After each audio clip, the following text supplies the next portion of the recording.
이태광 장강명의 금요살롱. 오늘은 맘카페 논란에 대해서 이야기 나눠보겠습니다. 경희대학교 이태광 교수, 소설가 장강명 씨, 어서 오십시오. 네, 반갑습니다. 안녕하세요, 장강명입니다. 네.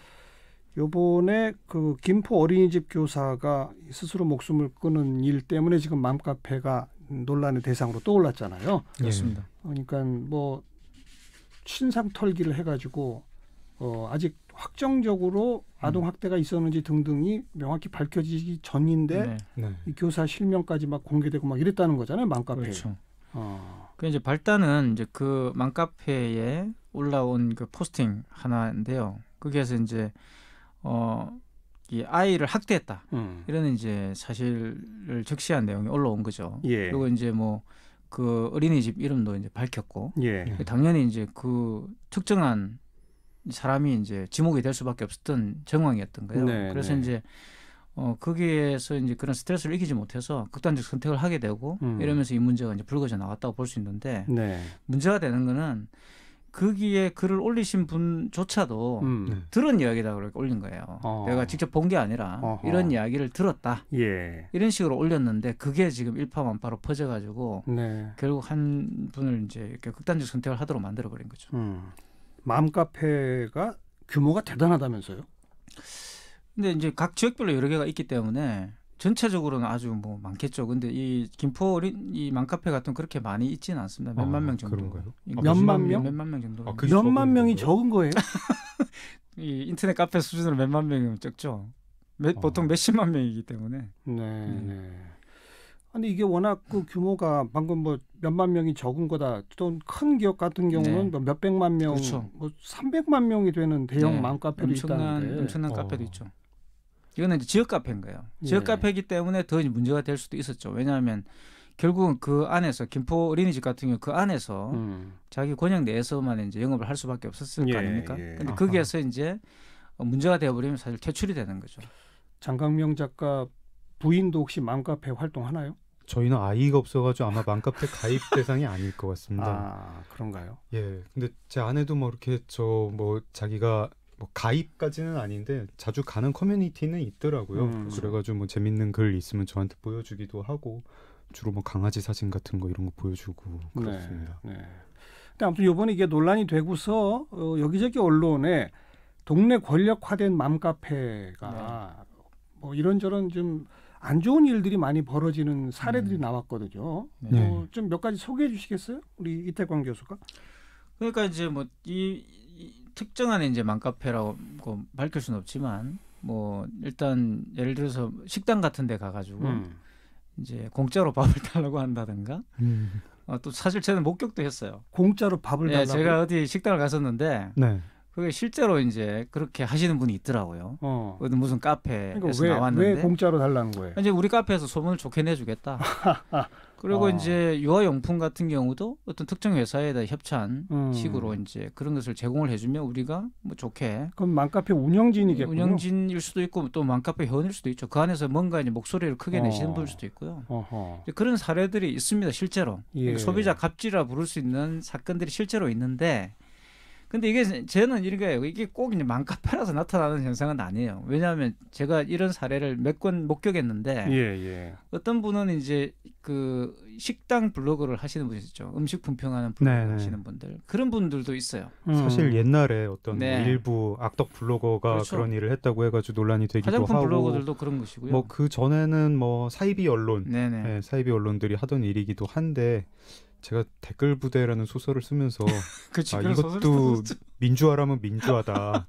협박, 갈취, 뭐 공갈을 누구나 할 수 있게 되는 민주화다. 인터넷이 민주화를 일으킨 거다. 이런 좀 냉소적인 표현을 거기다 쓴 적이 있었습니다. 그럴 뿐만 아니라 이 허위 정보를 그렇게 많이 유통된다는 맞습니다. 거예요. 하나의 사례가 있는데, 유치원 교사가 아이에게 밥을 억지로 먹이려고 하고 아이를 혼자 둬서 온종일 울게 했다.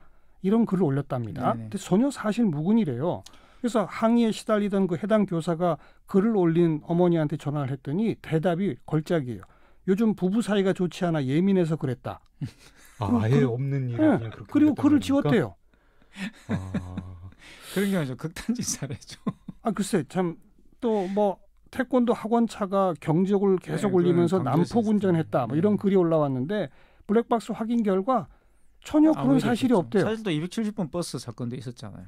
그게 이제 전혀 그렇지 문제가 안 됐는데. 네네, 시내버스에서 이제 그 난폭 운전을 하고 그와 관련 불친절한 행동을 했다라고 이제 올렸는데 사실 무근이었고. 그러니까요. 근데 아마 이게 지금 뭐 순기능도 분명히 있을 거고요. 저는 인터넷 처음 등장할 때 한 20년쯤 전에 그런 거 지역 사람들이 가입을 해가지고 인터넷에서 공동체를 이루고 서로 정보 교환하고 그러면 얼마나 살기 좋은 세상이 될까 그런 걸 상상한 적이 있었거든요.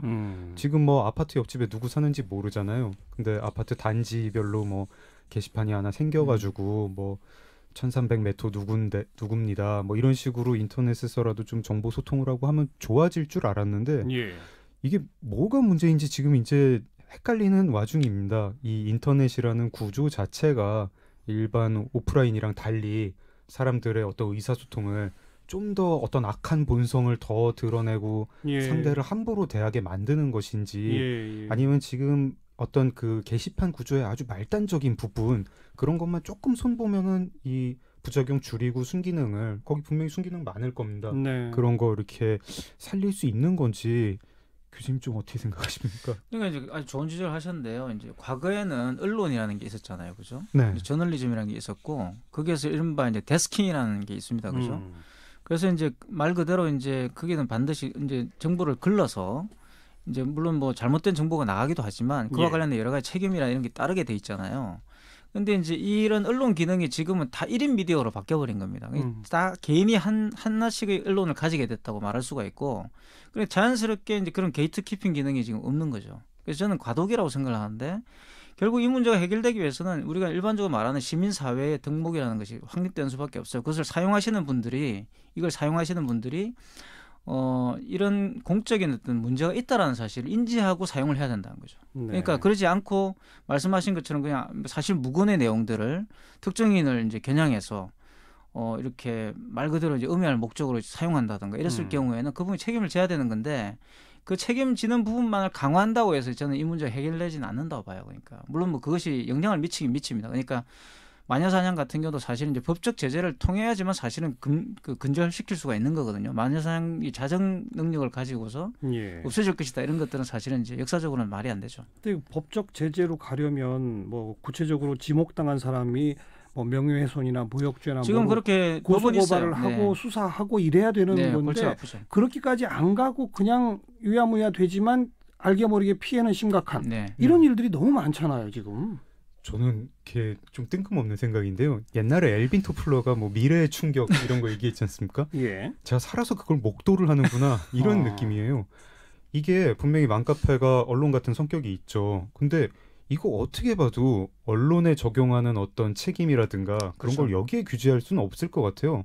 맘카페에 글을 올리는 회원들을 1인 미디어다 이렇게 규정을 할 수가 있을까? 이거 우리가 지금 개인의 표현의 자유와 언론기관을 요구하는 것 사이에서 어떤 법망을 어떻게 만들어도 이거는 힘들 것 같은 그런 생각이고 그렇죠. 네, 저는 무슨 느낌이 드냐면 예를 들어가지고 우리가 우버라는 신기술이 개발이 돼가지고 이거 어떻게 해야 되지 하면서 사람들이 거기에 맞는 질서를 만들면 이미 우버 다음 세대 기술이 나와 있을 것 같습니다.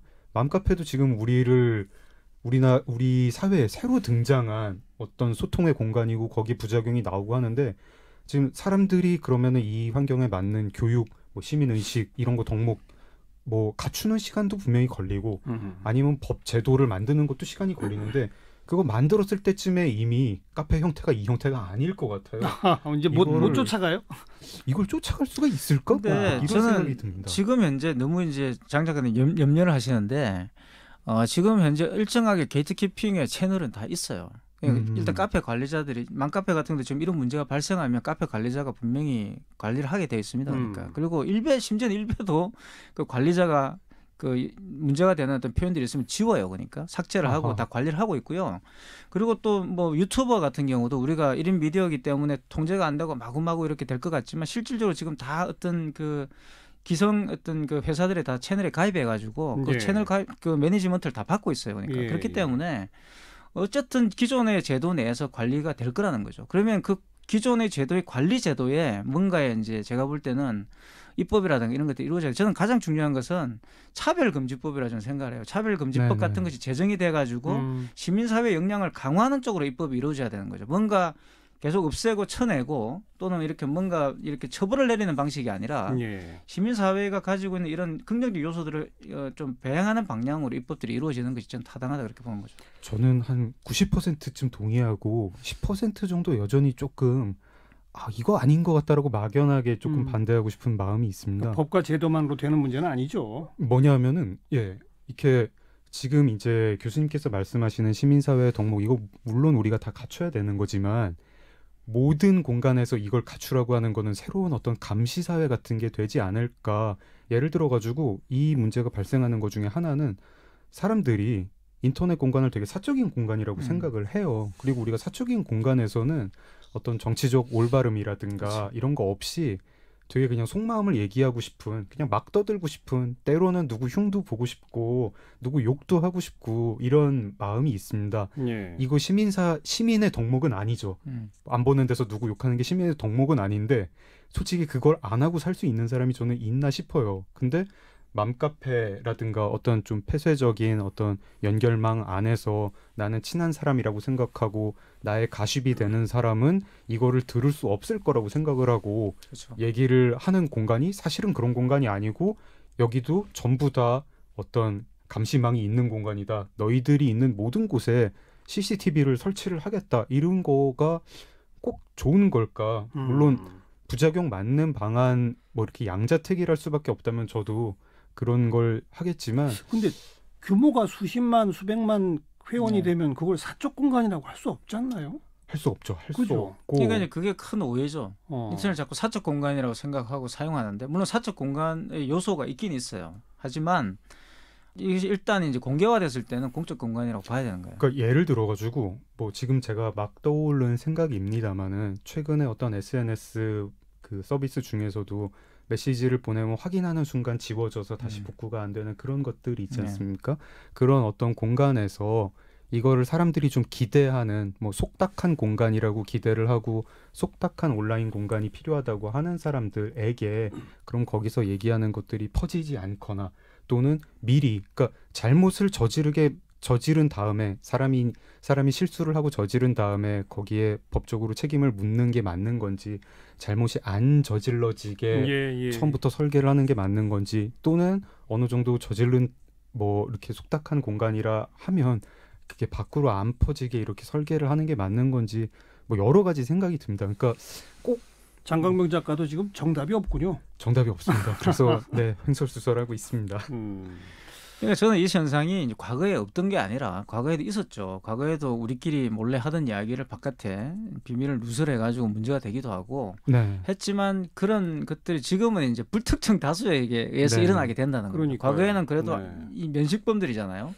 이제는 면식범을 포함해서 심지어 면식범도 이제 그런 짓을 하기도 하지만 불특정자가 나하고 전혀 관계없는 사람이 나에게 피해를 끼치는 일을 하게 되고 그 사람들은 또 불특정 다수기 때문에 이 사람들을 아주 쉽게 대상화해서 그냥 물체처럼 바라보기 때문에 그래서 이제 또 그런 짓을 저지르는 거예요. 아까 전에 기분 나빠서 그냥 이런 걸 올렸다라는 것은 그 유치원 교사나 그 부모분들을 사람으로 보지 않는 거죠. 그러니까 그냥 뭐 내 재미삼아 한번 할 수 있는 결국 이런 것들은 이제 닭이 먼저냐 계란이 먼저냐 문제가 되는 건데 저는 결국 대안은 한 가지밖에 없다고 봐요. 그러니까 이 인터넷을 100% 사적 공간으로 바라보지 말아야 되고 여기에 어떤 정보를 올릴 때는 본인이 조심하는 수밖에 없다. 그래야죠. 그밖에 없는 거죠.